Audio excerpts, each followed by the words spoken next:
Facebook, facebook.com/KeopsFM. Vos sabés. Vos sabés cómo te esperaba, cuánto te deseaba, no si vos sabés. Muy buenas tardes a todos y a todas. Bueno, el programa se llama Vos sabés, es un programa que habla sobre maternidad, sobre las mujeres, los embarazos, los partos, las crianzas.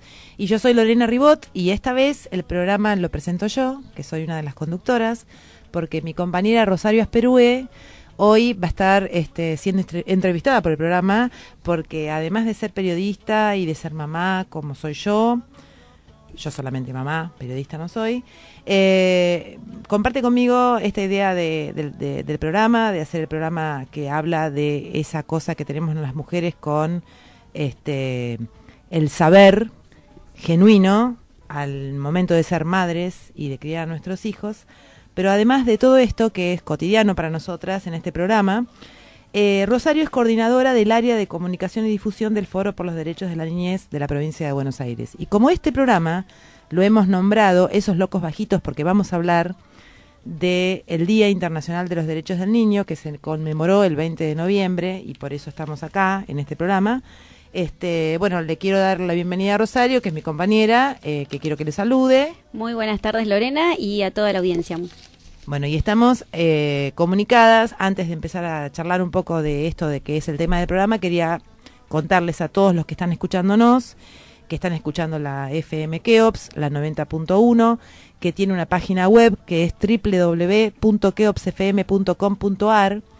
Por medio de esa página ustedes pueden entrar a la computadora, ponen en la barra de direcciones esta dirección y online van a estar comunicados con nosotros y van a poder chatear con nosotros online, y también se van a poder comunicar al teléfono 427-4000 o por mensaje de texto al 477-0222 o por Facebook a facebook.com Vos Sabés FM o al Facebook de la radio, que también es facebook.com KeopsFM. Bueno, arrancando entonces con estos datos para ubicarnos en tiempo y forma, cómo pueden hacer para charlar con nosotros. El programa, decíamos, Rosario, que se llama Esos Locos Bajitos. Sí. A ver, contanos un poco vos que sos... Primero que nada, quiero decir que la verdad fue muy difícil arrancar con la editorial, después de tantas editoriales que hace Lorena. Bueno, o sea, ese lugar es como el debut. Bueno, es el lugar debut de tuyo, Lorena. Es el debut de Rosario, audiencia, porque Rosario en esto es un especialista. Así como por ahí, bueno, en gimnasia para embarazadas lo soy yo, Rosario es especialista en lo que en relación a la niñez y a sus derechos. Es el enfoque de este programa, sí, porque bueno, no sé si especialista, sino que sí, te interesás. Sí, hace 7 años que estoy en este foro por los derechos a la niñez, así que es un tiempo interesante. Y es algo que además que te nace desde adentro, como nos nace desde adentro hacer este programa, como nos nace desde adentro vincularnos con la maternidad y alrededor de la maternidad todo lo demás. Y todo lo demás están los nenes. Sí, y además en todos estos años yo arranqué en el Foro por los Derechos de la Niñez antes de ser madre, y en todos estos años, en la mayoría de los lugares donde se trató de hablar de la ley, que la ley se aplicara, la mayoría son mujeres, siempre. Sí, pareciera ser que es un tema de mujeres, los nenes, ¿decís vos? No, es un tema de todos, pero siempre la mujer es como la que se tiende a interesar más en temas vinculados a la niñez y a proteger los derechos del niño, ¿no? Claro. ¿Y cómo es esto? A ver, danos un panorama de cómo se forma el foro, cómo surge el foro, o qué es el foro de los derechos de la niñez. El foro es un foro, no es una ONG, digamos, sino que es un foro compuesto de organizaciones y de personas particulares que ingresan cuando quieran. Es un espacio, un movimiento. Es decir, que yo si quiero me puedo comunicar. Totalmente. Y puedo ingresar, sí, y ser parte del foro. Y nos encantaría. Bueno, ahora lo vamos a hacer. Porque el foro nació en realidad con objetivos. O sea, es un foro con objetivos, sí, que el primero fue derogar la ley de patronato, que es el sistema que yo contaba un poco recién en la editorial, sí, ¿no? Es terrible. Un sistema que nació, como decía el autor, para el control, en ese caso, de los hijos de los anarquistas que vendían diarios y por lo tanto tendrían ideas revolucionarias, con lo cual el Estado debía hacerse cargo de su reeducación. Sí. Así nace Sí. Esa, la ley esa de palabra patronato. reeducación me hace, Bueno. me pone los pelos de punta. Esa ley, con ese tipo de ideología, a lo largo de los años fue mutando a empezar a encargarse de los hijos de los pobres.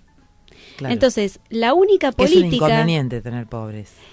No, ¿cómo hacemos, sobre todo en la época, ¿no? En el neoliberalismo, cuando Claro. se sabía que iba a quedar mucha gente afuera, cómo hacemos para que el sistema no colapse?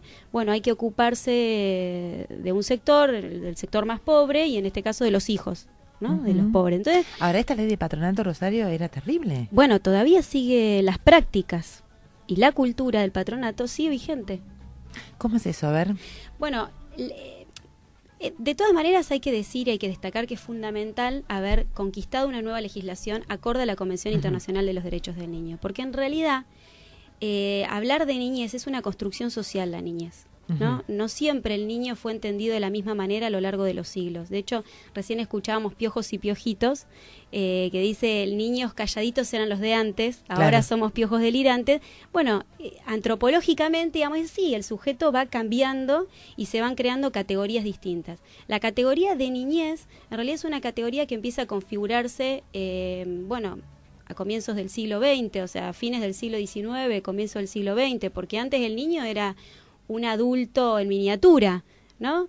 Que sea un niño con derechos y demás es una construcción social que se empezó a hacer a nivel incluso internacional, ¿no? Un movimiento en varios países.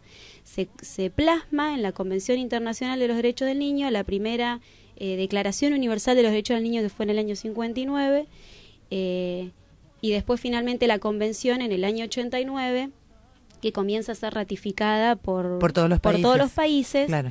La Argentina también, y la Argentina en el año 94, con la nueva Constitución. Con la nueva Constitución, Claro. incorpora los derechos del niño con rango constitucional, Claro. es decir, por encima de cualquier legislación. Ujú. Ahora, teníamos a nivel de la Constitución los derechos del niño, a saber, derecho a estar con su familia, derecho a tener alimentación adecuada, derecho a jugar, derecho a la salud, derecho a la educación.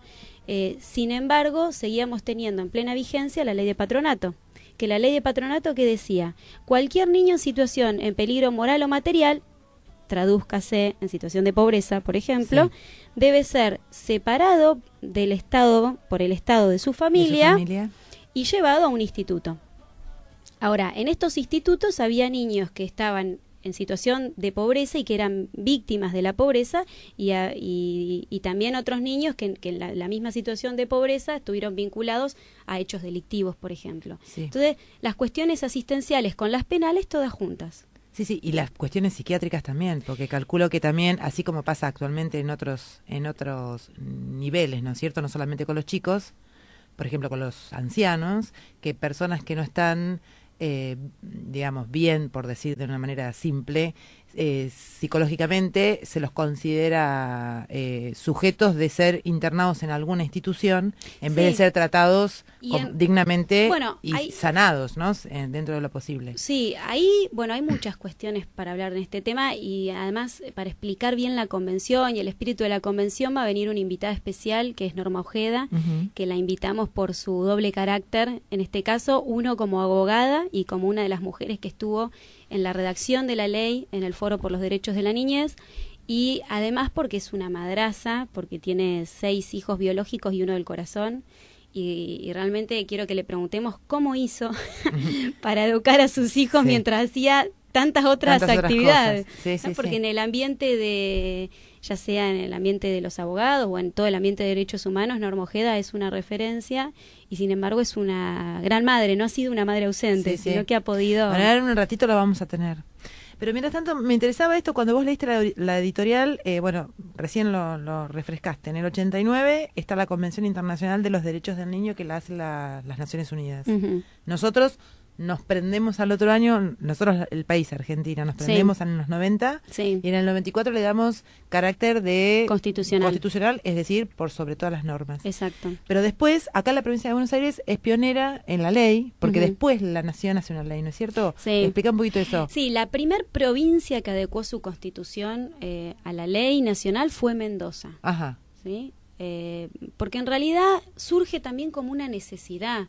ya en el ambiente donde se trataban las problemáticas o las cuestiones o la temática de niñez, ya estaba caduco el esquema donde la única política del Estado hacia la niñez sea la institucionalización de la niñez pobre, como única política, ¿no?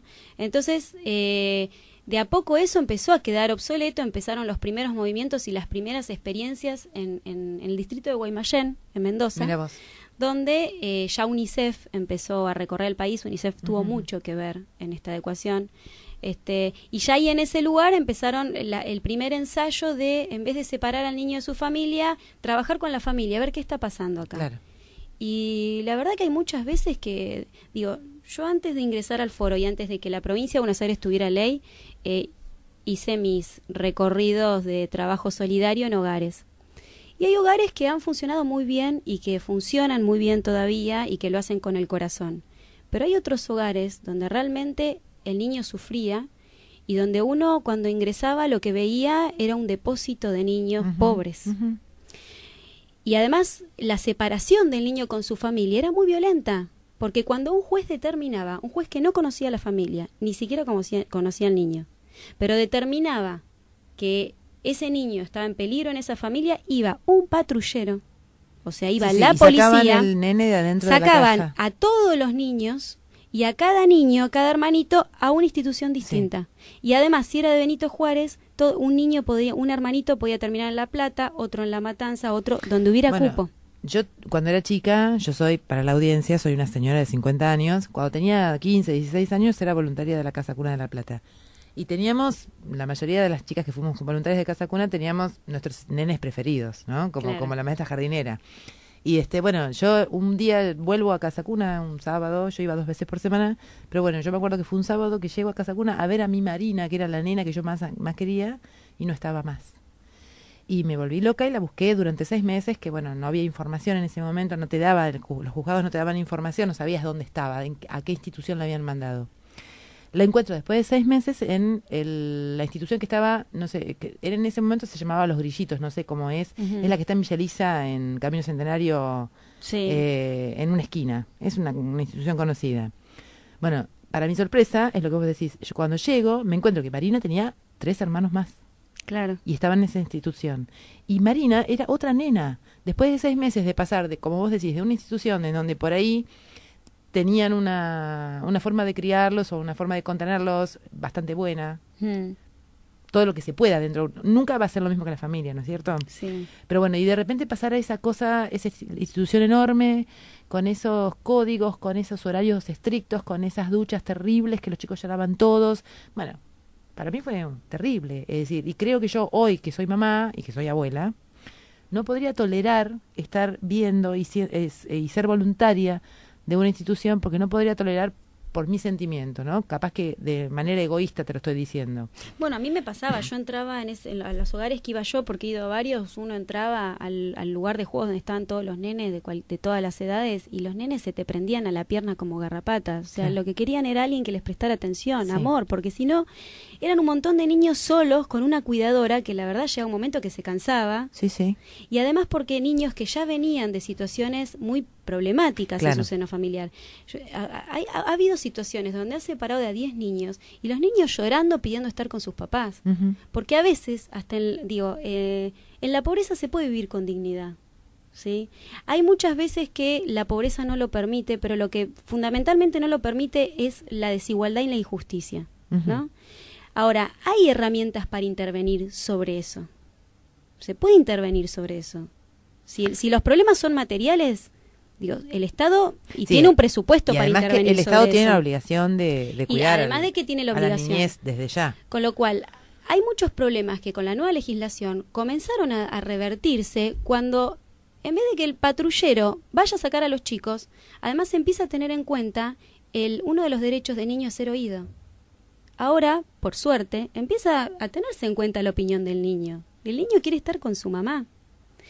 Ha habido historias de estas separaciones terribles que le han causado muchos daños a la niñez, mucho daño, que tal vez no se ha visibilizado mucho porque estamos hablando que en la provincia de Buenos Aires, cuando nosotros peleamos por el cambio de legislación, había 18.000 pibes institucionalizados, que en un universo de 4 millones, no trasciende. Sí. Pero bueno, 18.000 niños separados de su familia. Pero son un montón, Rosario, 18.000. No, son un montón. A ver, no me por- importa aunque que el fuera universo uno. sea de 4 millones, claro, No, aunque exactamente, fuera uno, aunque pero fuera digo, uno.